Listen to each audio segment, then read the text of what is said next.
Actuellement, mon immeuble est sans dessus-dessous. Tous les locataires du dessous voudraient habiter au-dessus. Tout cela parce que le locataire qui est au-dessus est allé raconter par en dessous que l'air que l'on respirait à l'étage au-dessus était meilleur que celui que l'on respirait à l'étage en dessous. Alors le locataire du dessous a tendance à envier celui qui est au-dessus et à mépriser celui qui est en dessous. Moi je suis au-dessus de ça. Si je méprise celui qui est en dessous, ce n'est pas parce qu'il est en dessous. C'est parce qu'il convoite l'appartement qui est au-dessus. Le mien. Remarquez, moi je céderais bien mon appartement à celui du dessous, à condition d'obtenir celui du dessus. Mais je ne compte pas trop dessus.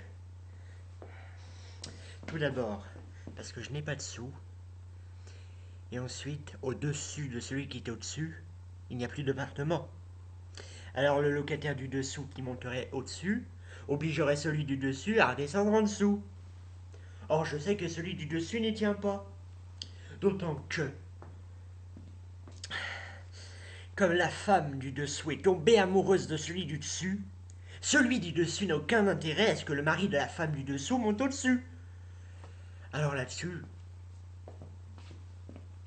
quelqu'un est-il allé raconter qu'il avait vu sa femme bras dessus, bras dessous, avec celui du dessus, à celui du dessous?